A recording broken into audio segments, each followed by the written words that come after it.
Ba-dum-bum. So actually, there is a reason that, you know, the family isn't totally, you know, just a fun fact. It actually is really related to why I'm here again today, because as we get into the story around tactical sales strategies and, you know, what's happened in the last 5 years since predictable revenue came out, what I've learned, which, you know, from the From Impossible book, it's sort of like all the lessons learned from myself and Jason Lemkin in the last 4 or 5 years since predictable revenue came out. So it's a better book. It's actually not a sales book. It's a growth book. It's just different. But this part of the story of that book in here is, you know, I only got married. So Sunday is my 5-year anniversary. And by the way, as a favor, if anyone has a great idea what to do on a 5-year anniversary, send me an email. I'm still putting my plans together. But if I was single and got married, there's 2 kids off the bat with my wife's prior marriage, and we have more kids. And I had this, you know, oh shit moment, because before I could sort of afford to make a little bit of money or as much as I needed. Wasn't really a big deal. I could make, you know, whatever $70,000 in some year and be fine, and spend a lot of energy on other projects, sort of finding what I want to do with my life. But once I get married with kids, it's like, oh shit, I have to make more money, you know, because we need to get to a bigger place and so on. My wife, within 3 weeks of us getting married, she was pregnant on purpose, you know. But we need to get her place, and I needed more money, and I needed it more predictably. And that led me to say, all right, how do I make more money? And in 4 or so years, I grew my income, just income, forget like investments, just business income by 11 times, from, you know, let's call it under 70,000 to more than 700,000. Right? And what's interesting is I've seen this with companies as well, is that a lot of times, so you know, do consulting. That's how over the last many years I've supported mostly the family through consulting, some speaking, some other things. But I see these companies, and they've got something great, right? I've got this thing. I want to grow it. I need leads, and sometimes they grow by a lot, right? 10x growth or triple growth and hundreds of millions of dollars, and sometimes they flounder. And, you know, in doing this over the last many years, again, working with Jason, what we put together, we said, all right, here's these, you know, really these few most common reasons companies and teams and people struggle. And that's the basis of the new book, the From Impossible to Inevitable book. And so today there's a couple things we're going to do. We'll go over sort of these reasons why you're not growing as fast as you want, what to do about it. And in the middle, we're going to spend some extra time on these tactical sales strategies on outbound prospecting. But, you know, a lot of these lessons we've learned in terms of what works come from companies like Salesforce.com, which is now $8 billion, from companies like Acquia and Zenefits. Zenefits went from, you know, they got some bad press the last 6 months or so, but they went from $1 to almost $100 billion in a couple of years. Sorry, Paul, my slides aren't coming up. What do you got? What do you got showing here? What do you see? So right now it says, for example. Yeah. Get my buttons. You could use your keyboard too if you need to. The arrows. Yeah, that's what I'm doing. I'm using keyboards. So I think, do I have control? You should. Yeah, you should have control. It's all like,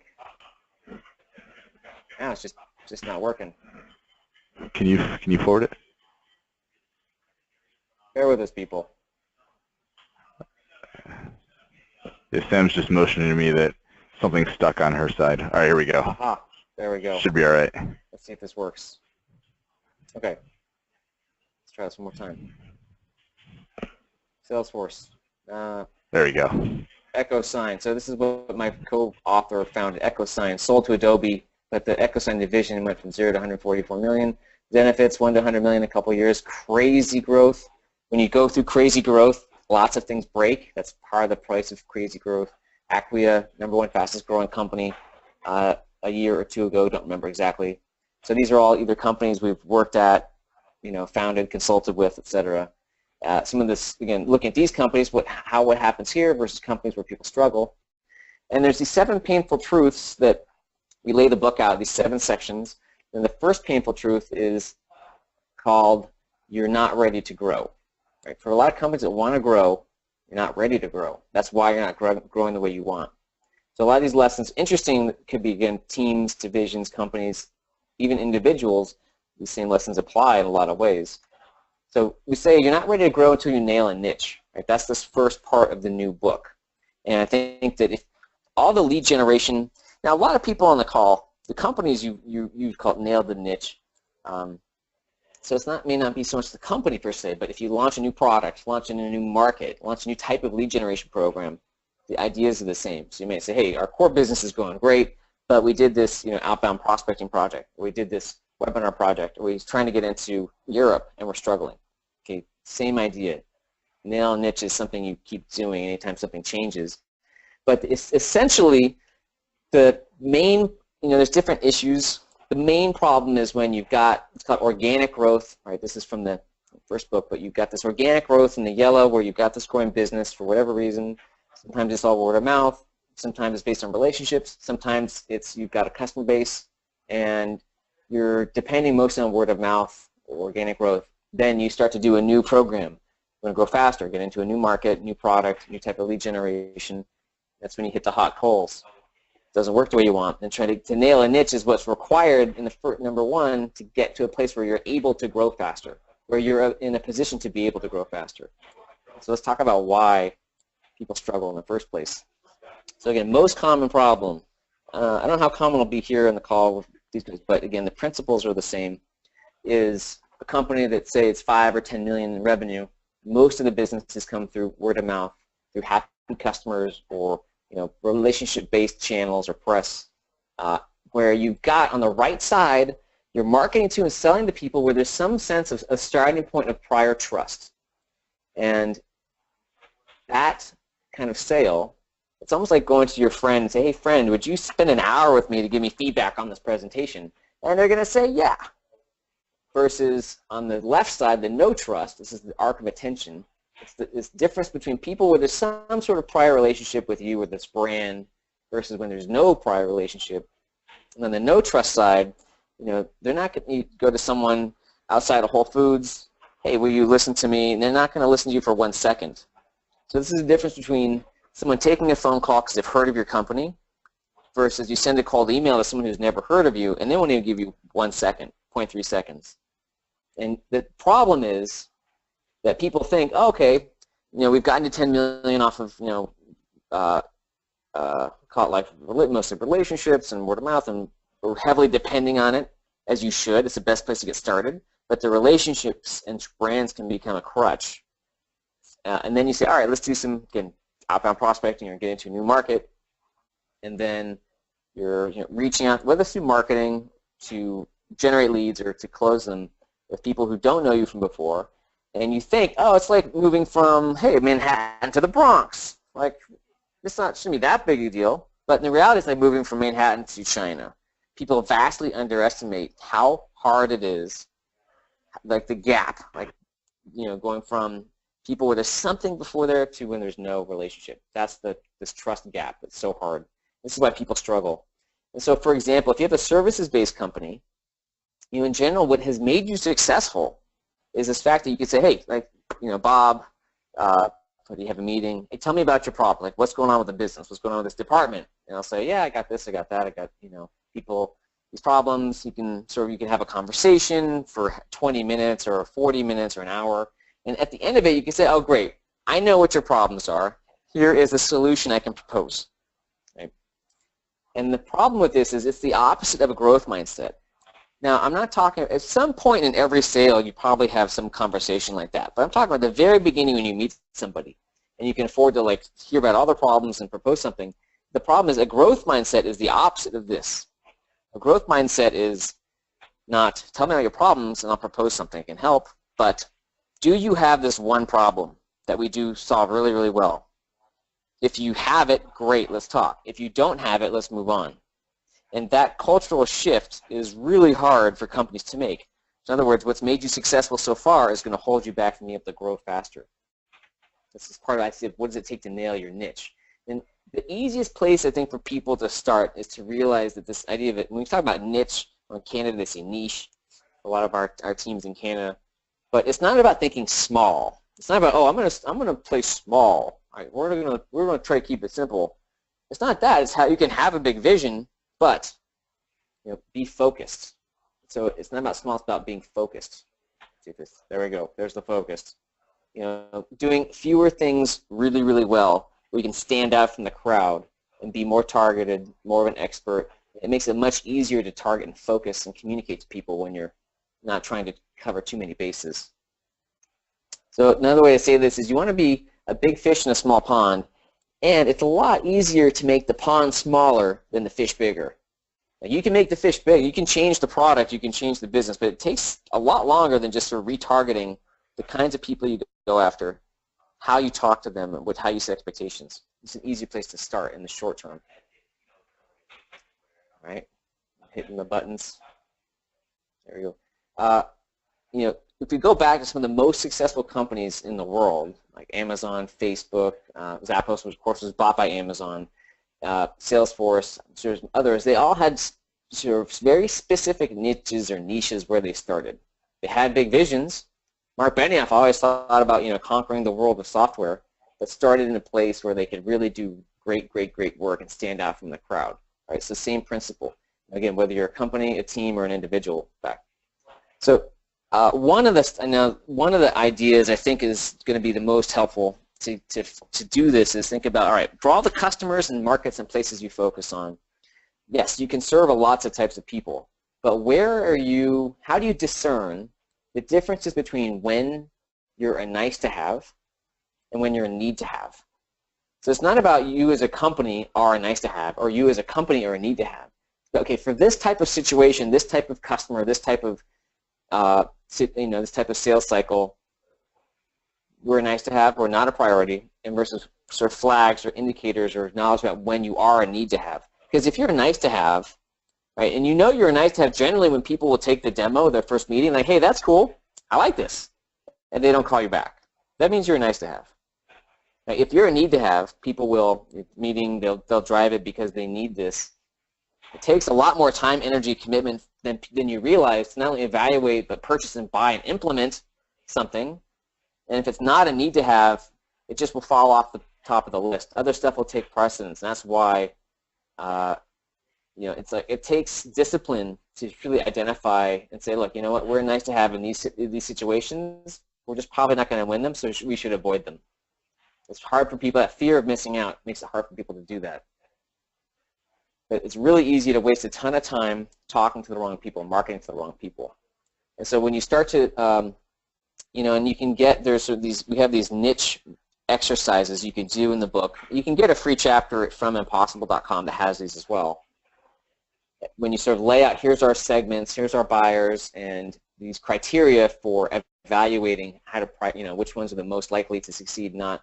We're just trying to help you focus on where can you get the biggest bang for your buck, whether you're a company, whether you're a team, a person, because in a single company, if you're targeting multiple segments, you have different products, everyone needs to be as focused as they can on where they can provide the biggest impact. All right, so that's number one. Painful truth number two, again from the new book, is that overnight success is a fairy tale. Like, you're not going to be able to create sustainable growth or success until you can create predictable pipeline. Right, so this is a chapter that updates predictable revenue. Right, it's the sort of seeds, nets, and spears, the lead generation part. And the same idea, which is even if you have a great product or brand, if you don't have predictable lead generation, you're going to struggle. If you have predictable lead generation and great leads, you can get a lot wrong and still do well. Right, so in the book, there's seeds, nets, and spears, word of mouth, marketing, and outbound. We wanted to spend a little more time on outbound prospecting this time in a little more detail than before. If you were here on the webinar a year or two ago, this funnel, and if you're new to outbound prospecting, this is sort of the funnel from the predictable revenue. It's like a classic outbound prospecting funnel, sending a certain number of emails, make a certain number of calls, generate a goal of, X appointments per month, of which 20% would hopefully close. This can be a very predictable source of pipeline for your sales team, for your business. But what I've seen is that you want to make sure that people understand the pros and cons of outbound. Right? Marketing is great, or inbound marketing is great. Outbound is great. Sometimes they work better for some companies than others. Prospecting, outbound prospecting, because our specialty is that the best thing is if you get it nailed down, it can drive very predictable, fast growth. Like Acquia, they have 3 prospectors in place after 6 months and sort of figured out their funnel. And they're like, all right, if we got one prospector is going to do $700,000 in revenue, let's just hire 40 of them, right? And that's one of the big ways they were able to get past $100 million in revenue. Other advantages are it's easier to get into bigger companies, and you want to see bigger deals with outbound because you can be more targeted. You're not waiting for people to call you. It's a great inbound compliment. Right? I call them peanut butter and chocolate. They taste great together.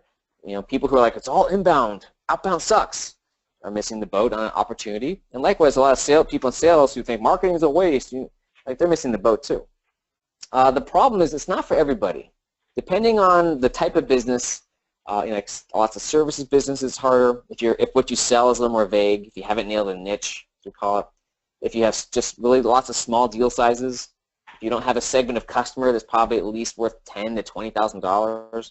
So there's different reasons why it may not be for you, or maybe it's a lower priority for you. But if you do have customers that are, call them at least $10,000 or $20,000 in lifetime value, if you're in, let's call it in B2B, if you're especially if you're a product company, some services, but especially product, and you're in a market where you have some differentiator, you're not just like one of millions of fish. Like you need to be doing outbound prospecting. And if you're not doing it in a big way, you're missing out on a huge opportunity. So again, Paul and I want to just go through in this section a little extra detail on these tactical sales strategies for outbound prospecting. We're going to be able to share the slides with you. So there's too much detail, but the point is we'll sort of give you an overview, get into some questions. Again, we're going to have some time for more Q&A. I think, Paul, you're going to be watching the chat too, aren't you? I am, yeah. So I'll go through. He's going to fire out a question or so if he needs it. But this is like a little sub-webinar within the webinar.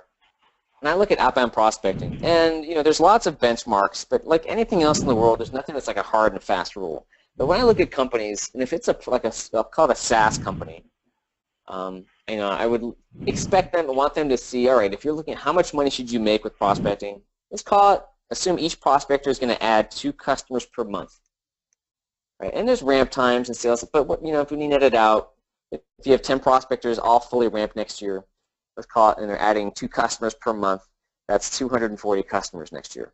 And there's different timing, but we're just trying to get you a basic sense. When you do this right, and you're doing this, the prospectors are targeting bigger deals, whatever that means to you, they can drive a shitload of revenue.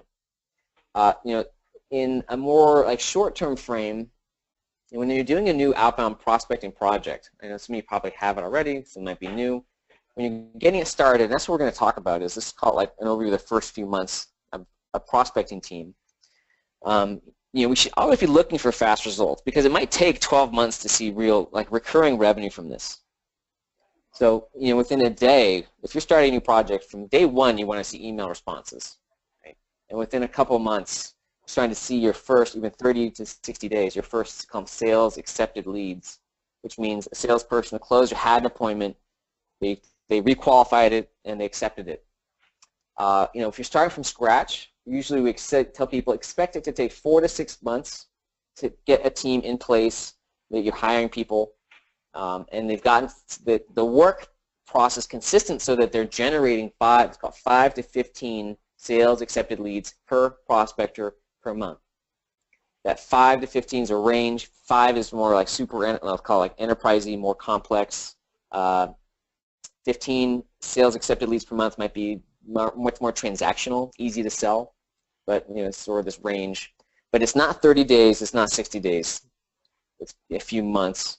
And it might take 6 to 12 months to see recurring revenue because there's that ramp-up time for the team. Let's just call it 6 months. Plus, if your sales cycle is 6 months, you got to add that on top of it. So I think one of the most common mistakes people make is just quitting too early or thinking, hey, it's been 30 days, where's the revenue? It's like, your expectations are way, way off. So that's sort of a high level. Like, do we do it? How big do we do it? Some of those early decisions people make, right? Is this really a top priority for this? Are we really going to do this and commit to it in a big way? Or is it a nice to have for us and we'll do it later? Right? Because if you're going to do it, you should do it. Again, specialization. Can we do specialized, dedicated prospectors, or do we have to sort of do some sort of interim step with like a part-time person or contractor? If we start a project, should we hire people internally, or like a lot of customers do we start with outsourcing as a way to get the ball rolling? Outsourcing is not a long-term solution, in my opinion, not the best long-term solution, but it can be a great 3 to 9 month interim step to start faster, get some helpful structure, get the ball rolling to learn. Okay, so outsourcing is great. Internal is your best long-term solution. And if you can start with internal, even better. Number 4 here, how many people have used, if you can hire internally and transfer, how many? Right? Probably the best number is 2 or 3. You know, when you do something new, you want to start with 2. Because if you have one person doing any kind of role, if they're successful or if they fail, you don't know if it's them or the role. So, you know, any kind of do something, you start with 2. If there's too many people, it can be unwieldy, but, you know, 2 to 3, 2 to 4 is a great number. You know, where you start? What's the strongest target niche you've got, where you have the most credibility, the most success, you have deal sizes that are acceptable? So where do you begin? And the last one, you know, what kinds of tools and how do you change CRM? So these are all these sort of starting decisions to just get the ball rolling. And of course, you don't have to have all these answers before you start. Usually the best thing you can do is just decide to start, and you figure it out along the way. Especially if it's a priority, you know, don't wait. And when we look at, so again, there's a whole range of companies, because if you've got, let's call it, if your niche is nailed, it's going to be faster. It might take 3 months to get things up and running off the ground and seeing regular appointments. If you haven't nailed a niche, which means you've got a bunch of target markets, but you're not sure yet where you're in need to have versus nice, what your messaging is. You're still, you know, you can use outbound prospecting as a forcing function to figure out where your growth opportunity is. That can be more like a 9 to 12 month, you know, time frame. So, you know, we call this month 1, month 2, month 3, but in reality it could be a lot longer for some companies. But just to give you a sample of how we think about rolling these, you know, for you in terms of setting expectations of where to begin. You know, on month 1, it could be, and these are just a few of the simple starting topics. You know, who are we going to go after, and list building. You know, what are we going to do every day? And I think people need to start with one skill. It could be calling. We like to start people with email-based prospecting, right? And then having goals such as how many emails do we send? Do we really know who our ideal customer is? Sometimes you do, based on experience. Sometimes you're not sure.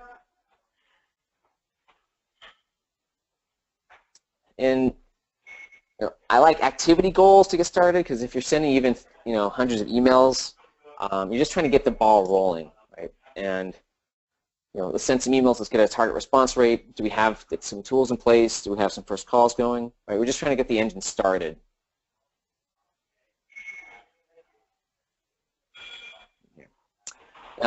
A lot of people, you know, people are getting better at email, but most people still aren't very good at sending cold email. And a lot of cold emails, they're still just, you know, more often than not, they're just way too long. They end up being confusing because they're too long and they're too full of jargon. They either outright are lying or just being flexible with the truth. Boring, and then they've got these vague calls to action. I'm not sure what to do with this. I'm sure a lot of you get these on LinkedIn or via regular email. It's right here. Let's get this. There we go. Oops, I missed the sample email here. Okay. All right. So here's the mantra that you want your team to use in doing actually any kind of business email. Really, it's simple to understand and easy to answer. You know, so especially when it's a cold email. Go back to the arc of attention. If I'm someone, I don't know you, so I'm only going to give this a tiny slice of my attention. That's why short emails work. Because if it's a long email, I'm not even going to read it. But if it's simple to understand, which is, okay, I get it, and easy to answer, okay, you want me to respond for a call, or you want me to forward this, I'm much more likely to process it and do it. So you're trying to make it super easy for the person to get it and act. The easier you can make it on them, the more likely you're going to get a response. That's why these long, boring emails don't get responses, because it's just too hard for people to, it's like too much mental energy. So practice that. It's simple to understand, easy to act on. You know, month 2 for prospecting, we want people to be doing more phone calls, right? Email is great, phone is great, and converting emails to phone. It's all about phone calls. If we're still working on our niche, we might be doing a lot more sort of segment tests on like financial services versus healthcare, or small 10 doctor practices and under versus 10 doctor practices and up. Dashboards, I think by month 2 are really important, because ultimately that's where you can see what's working and what's not. How many emails and calls going out, what's the conversion rate, and those are surprisingly hard to get into place. Territories, don't pool. We'll get to mistakes, but we don't like pooled prospectors. They need to be assigned to specific territories and specific closers. In month 2, again, there's lots of variety. If you have a very small target market of like 20 key companies, you're not going to be sending 1,000 emails a month.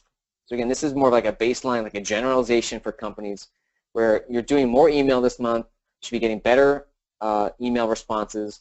The 3% is not, so if you're doing referral emails, maybe 3%. If you're doing one-to-one emails, it's going to be higher. There's different types of emails, and don't get more calling, more demos, hopefully get a first accepted opportunity, right? So this is about month 1 is getting off the ground, crawl, now we're walking. Obviously month 3 or so on, we want to be running. And I mentioned mapping calls. So mapping calls is to sort of take that point and blow it up here in more detail.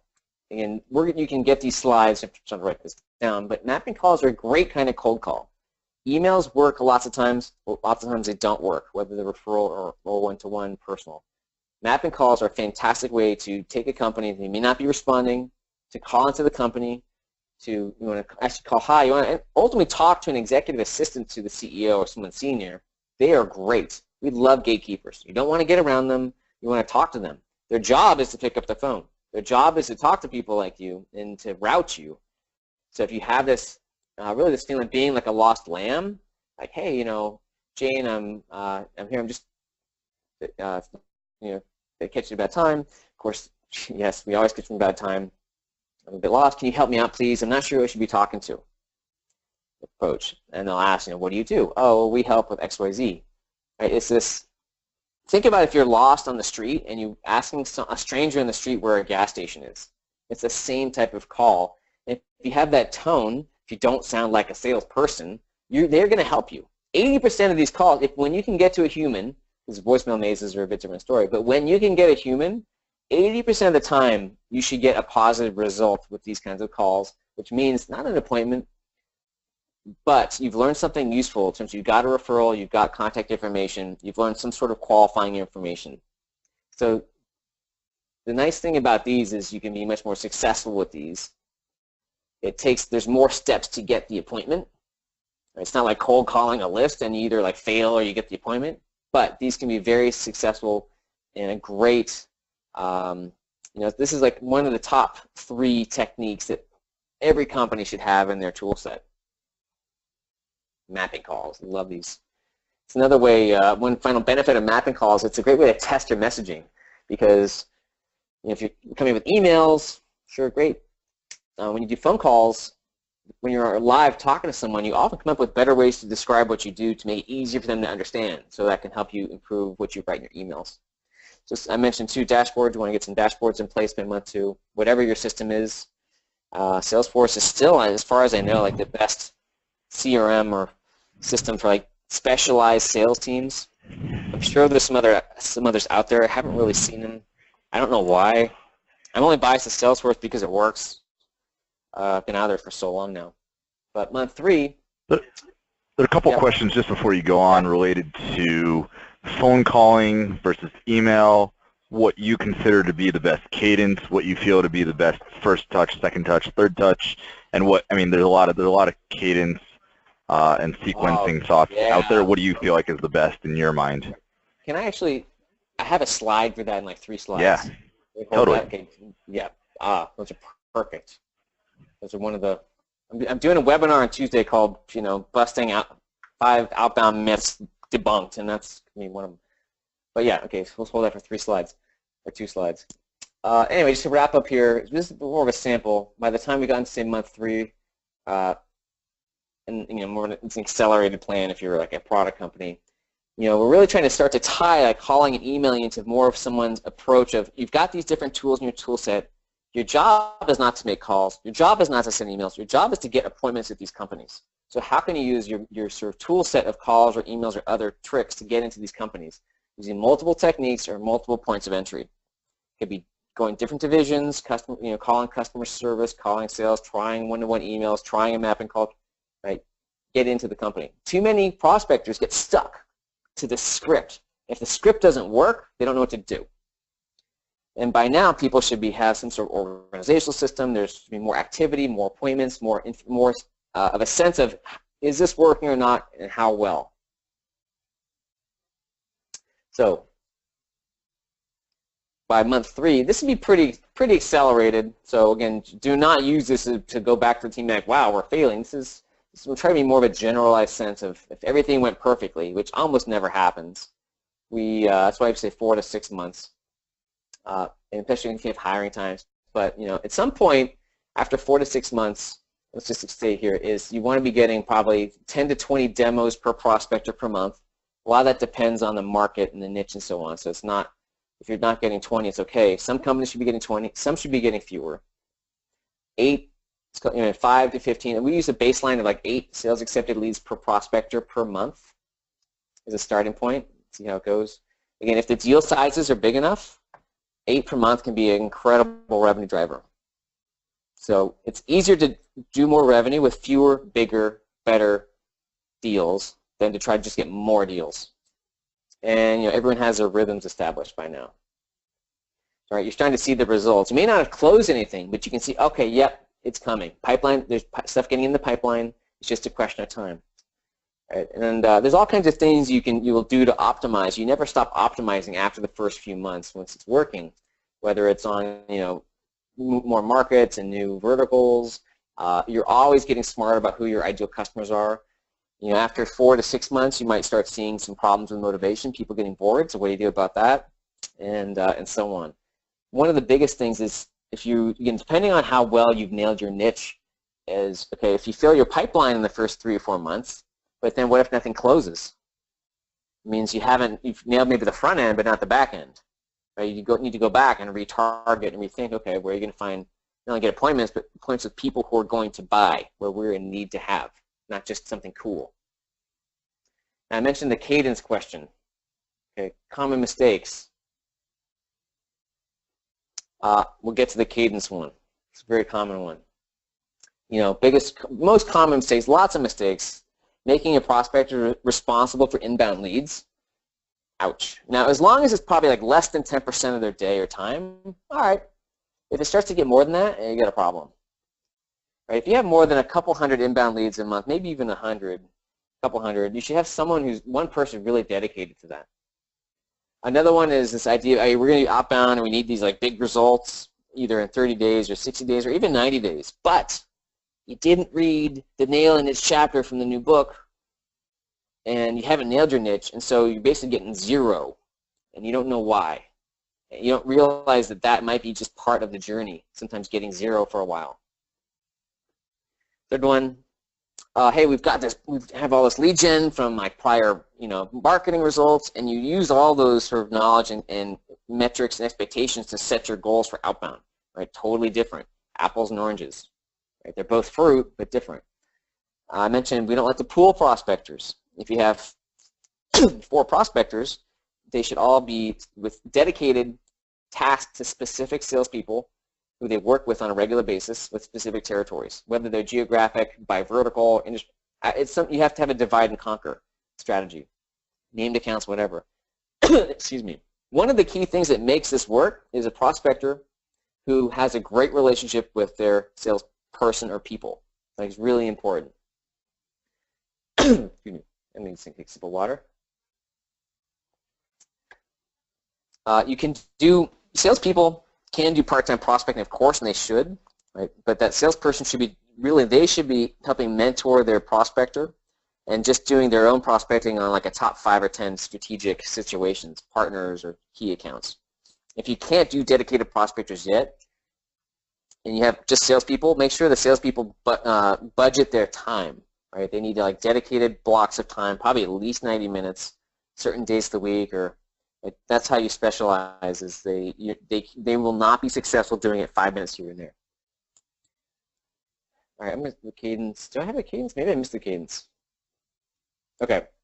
Actually, first I forgot the cadence. That's like one of the biggest ones. Let me just stick to cadence here for the question. So the cadence thing is probably the most overanalyzed question, where people will ask, well, should we do 2 emails and a call, then a LinkedIn touch, and then another call and an email and breakup email, or should it be a call, email, voicemail? They go through like gyrations. And then the problem, here's the thing, is the cadence itself don't matter. It don't care. It doesn't matter. It's like the thing that matters is that you are doing it's like the number of touches, right? You're doing the 7 to 12, or at least 6. Like there's that number of touches is what's most important, not like the order of them. Okay, it's really important because it doesn't matter if you do 3 emails, a call, a voicemail, this and the other, or if you do 3 calls, and that doesn't. Now there's certain like techniques that can help. So for example, I'll give you one example, and this is stuff that we go through in the university, but I prefer people to if there's someone they really want to talk to, his calls are expensive compared to emails, at least mass emails. Mass emails are great, personalized emails are great, calls are great. It's all about your mix. But I like it when someone leaves a voicemail one day, then sends an email the next in a certain way. So I think there's sort of like micro cadences can help, but people spend way too much effort on figuring out like that 7 or 10 step cadence. I could probably go on. So Paul, on the voicemail topic, a couple questions actually came up about voicemails. What is the right number of, let's say you have a 20 to 30 day cadence, and within that you might make 6 to 7 calls. How many voicemails can you leave without turning off the prospect? Well, again, so ultimate answer is if it's someone you need to talk to, you should spend the whole a year following up with them. If it's someone that's not like top of your list, you do it for a couple weeks or 30 days. There's no magic number of voicemails you can leave before they get irritated. Some people will always be irritated if you leave 2. Some people won't care. Like the more you leave, the more they've heard your name. Like, oh, okay, I recognize that person now. So I think it's don't leave annoying voicemails. If you leave a voicemail, make it like friendly and not annoying. If I was going to think about touches, it's not science, but I would look at maybe a couple a week between calls and emails. Again, probably at least 6 touches total for the key people. It can be really problematic to track. Like Salesforce does not have a way for you to track cadences very easily. It's really, and there's lots of apps, but again, these apps that have cadences oversell the fact of the cadence, and that's why everyone is buying into this. You need this like certain fixed cadence, and that's your secret. So what I will say is I'll give you the voicemail tip I mentioned. If you're leaving voicemails, again, what I like is leave a voicemail that's a bit more intriguing, something like, hey Bob, it's Aaron from Predictable University. I'm gonna send you an email tomorrow, or around lunch. It'd be great if you could respond to me there, please. Hey Aaron, it's Aaron from Predictable University. Click. No phone number, no email. What you're doing is not trying to get a call back. You're trying to prime them to be more responsive on the email. So I guess you might call that a micro cadence, or it's just more like a technique or tactic. I think is more important than the specific order of things. Yeah, no, that makes sense. It's all kind of in coordination. It all syncs together. Yeah. With the rest of the strategy. Yeah. Yep. So just to wrap this up, I think this is sort of the end of the tactical stuff. Is a few other mistakes that people make is overemphasizing research. Like you always need to do research before you call email. That's a big myth. Or these people get so fixated on email templates. There's actually a short video I did called the phone smash conversation. You can find it on our blog or probably Google it, like Aaron Ross phone smash, I think. And it was sort of this conversation I had with people where they're so obsessed with iterating email templates that they don't do the damn important work they need to do to get the email templates right, like go interview customers or do mapping calls or sort of nail niche exercises. Because they're like, I'm too busy to do that. We're just trying different kind of email iterations. Like, what? drives me crazy. You're not doing the work you need to do. Stop fussing around with email iterations and go pick up the damn phone. So those sorts of things. Anyways, it's outbound has become it's a big it's had a resurgence the last 5 years. Inbound was king, and outbound is now. There's so much information and so many options and so many apps, it can be overwhelming. So really trying to cut through the clutter to give people like, here's the truth, keep it simple. There's lots of great information out there, but there's lots of misplaced or lead bait information from people who are just trying to sell you stuff rather than, I would say, the truth. And help bring some sanity back to what does it take to make outbound prospecting work for people, including telling you when it's not a good fit. Oh yeah. Oh, okay. Here's actually one of the emails. If you just Google for Aaron Ross Herring, it's one of these. It's a video. It's sort of why when people think 30. You need these high response. 30% response rate emails are way better than 3% response rate emails, and why? I'm just saying this is a video why that's not always true. It's like this. In the blogosphere, a lot of I say misinformation, rather than like a better way to think about response rate throughput. So anyway, you can Google that one. Okay. So Paul, any other questions? That was sort of the tactical part on outbound. Again, we'll have time for Q&A at the end, but any immediate ones you want to throw out? Yeah, one quick one, which is a very quick one, and it's probably from an earlier stage. Founder CEO says, who's currently handling sales himself, would you recommend hiring junior sales reps or these prospectors and coach them as the CEO, or hire a VP of sales first and let that VP of sales hire those folks? I would for sure hire, if you can find a good one, a junior prospector first who you can coach. And then as they take over more of that front end, lead gen appointment setting, you should have some more time to either hire a salesperson after that, or promote them and hire a new junior person. Don't VP of sales too early, not yet. Perfect. Okay. I'm going to speed through some of this stuff and touch on like a couple last important points just so we have time for Q&A. Just in the new book, there's a making sales scalable section. Updates predictable revenue. Specialization is still incredibly important. But then I'm going to get to some of the new stuff if you have read predictable revenue, most of the book is brand new. Right? A couple of sections are updates of it. But one of the stuff that's new, number 4 here, the painful truth, it's hard to build a big business out of small deals. It goes through why it's important to go up market as soon as you can, and how to think 10x. Especially with prospecting, if you go after small deals, and again, small is all by relative, you can get a lot of appointments, but you're not going to make any money. So I'm going to sort of skip over this. Plus, if you have a lot of small business customers, they tend to attrit faster. They don't pay up front. There's pros and cons, but you only go bigger faster. So the new book, actually, there's something important. This section on the journey. Right, this painful truth number 5 is that it's going to take years longer than you want.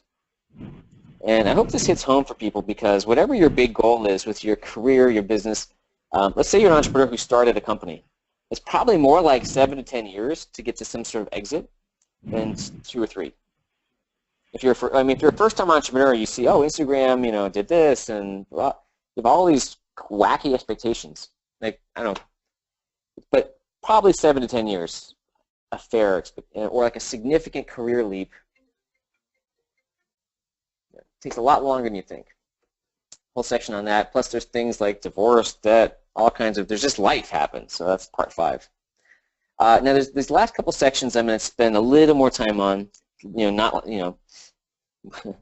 because they're important. You can create a sales team marketing machine, but it'll work now, but unless your employees and culture are on point, it's not going to sustain itself. So there's a couple key ideas here. So this one, there's this section of the From Impossible book. It's this painful truth: your employees are renting, not owning their jobs. Right? And the section is called How Do You Embrace Employee Ownership? And so I've heard from different people, this is one of their favorite sections of the book, where there's these 2 letters. Right? There's this first letter from employees to executives. The letter goes something like, dear executives, I'm awesome, but you don't appreciate me. I've got good ideas, but I don't feel like you listen to me. or respect my ideas, but if I had the right opportunity, I would crush it for you. Basically, if you tee something up on a platter for me, I'll crush it. Hey, fair points. I think we've all been there. Some of you might be there now. But there's another letter from the executives or owners to the employees, and this would say something like, dear employee, the opportunity you have in front of you is way bigger than you realize. And I wouldn't have hired you if I didn't believe in you. I like, you do great here. We're not dumb. We know you'll get frustrated. Pretty much everybody does. And what we want you to understand is that if you want to leapfrog yourself in your career, if you want to take advantage of this big opportunity, sort of own your destiny, those types of owners they don't need their hands held. They take the initiative. They don't wait around being told, here's the 7 steps to get a promotion. Right? They go figure it out. So you need to, taking the initiative to take charge of your destiny is what is going to help you leapfrog. Make that career that you want a reality. Right? That's the whole point. The people who are entrepreneurs, that's like the definition of entrepreneurial. They don't sit around waiting to be told what to do. So it's this, how do you get your employees to want to work as hard as you do? That takes emotional ownership, not just financial ownership. And actually that whole section is in the free sample from Impossible site.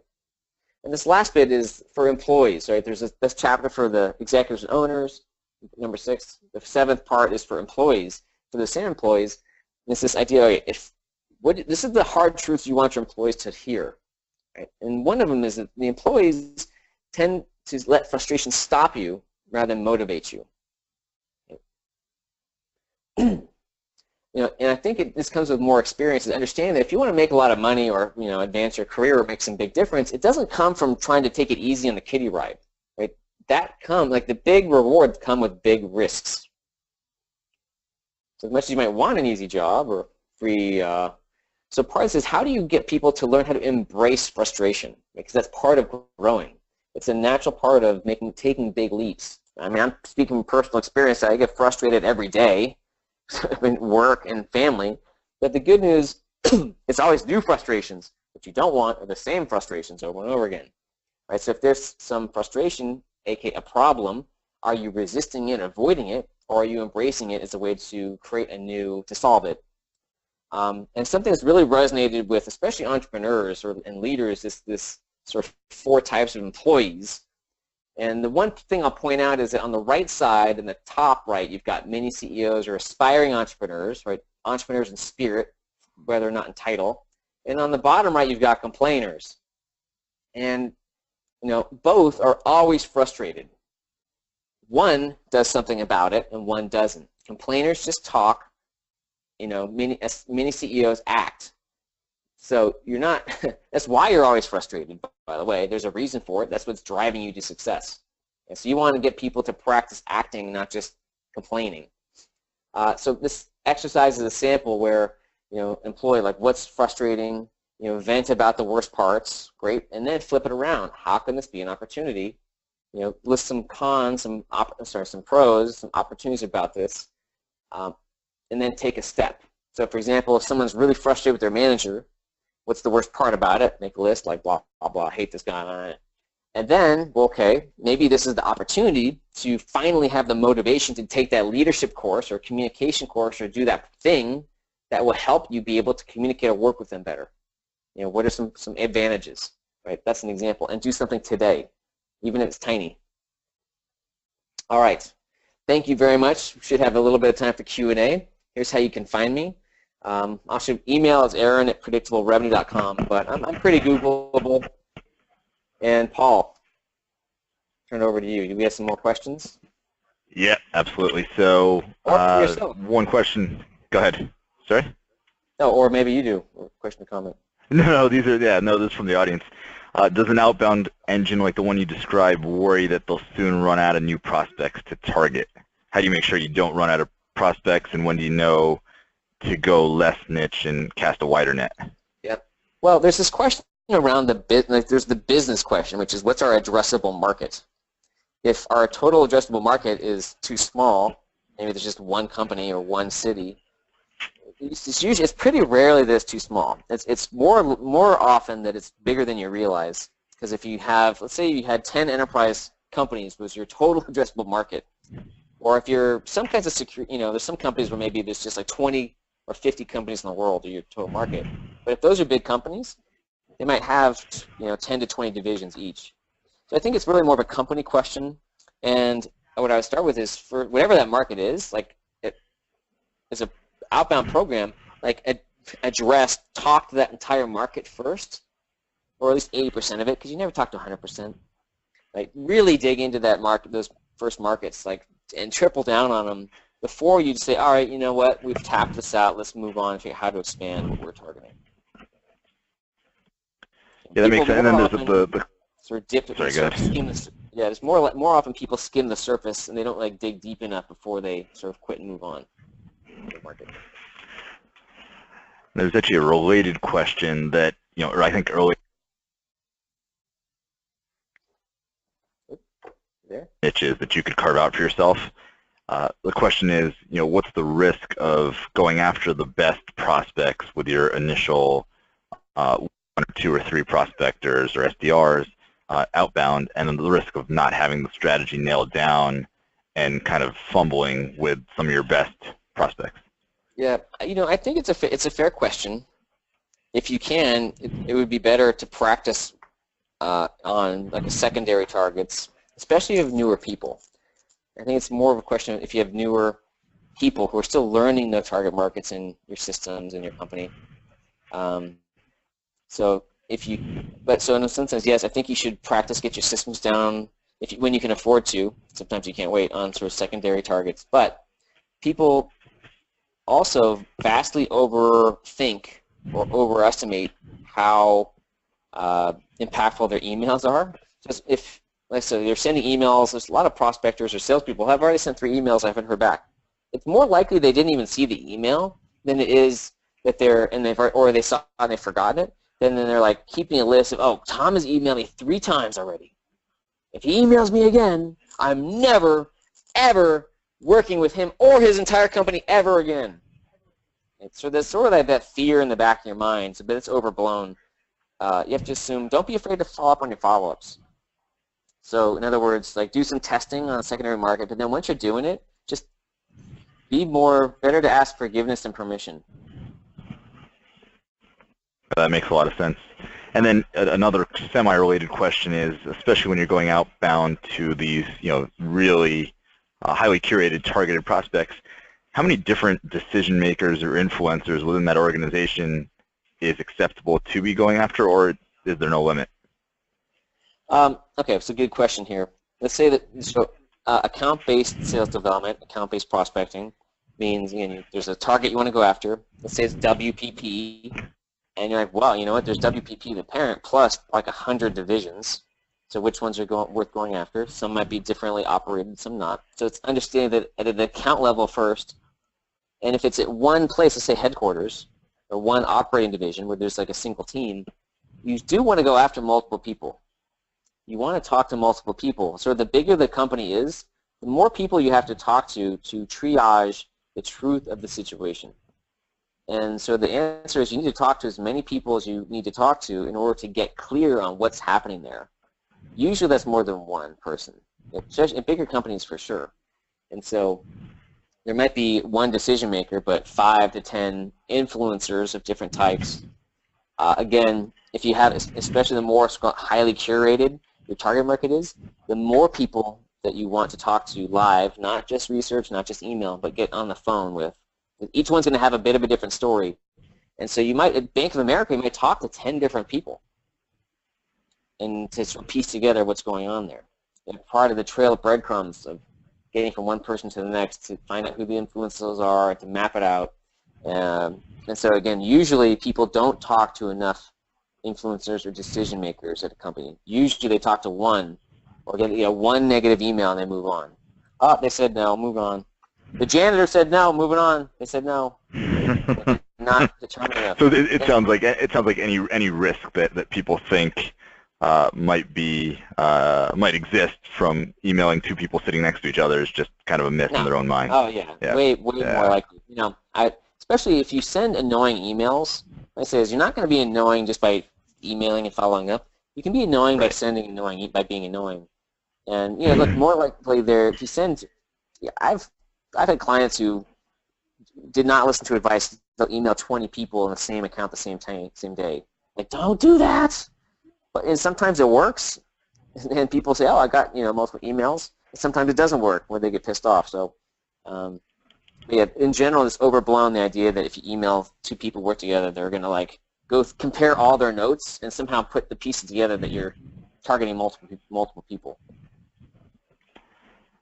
Here's a good one. What are the 2 or 3 ways that you've been able to shock and awe or delight a prospect into actually either getting back to you or taking your call, whether it be email, phone, or something that you've sent them?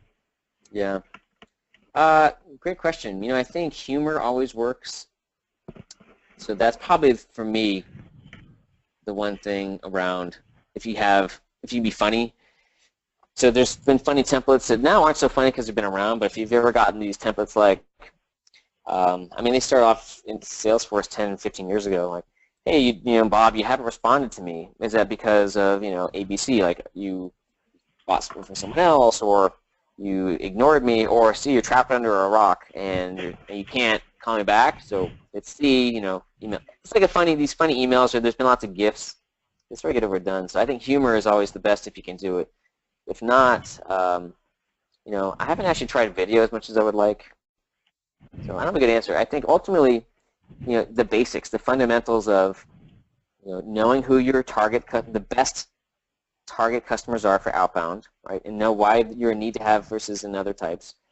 Having a list, having multiple techniques, so you know how to do referral emails and direct emails and mapping calls. Knowing multiple points of entry, how do you go to headquarters, divisions, service line, support line, being determined, like those sort of boring basics ultimately are vastly more important. And once in a while there's a special situation where you want to send like a dancing, someone who pops out of a cake or but those should be the exception, in my opinion. Those aren't necessarily sustainable. It's hard to be funny all the time. Some people can do it. I don't think I can. Probably can't either. The takeaway from you is just send someone popping out of a cake when you need to. There you go. Nice. I think with that, we'll bring it to a close. It's a few minutes after the hour. Thanks a lot again, Aaron. For everybody who's still on the line, we are again going to share the recording of this, so we'll get it out to those who registered. All right. Thanks again, Aaron. All right. Thank you, Paul. Thank you, everyone. All right.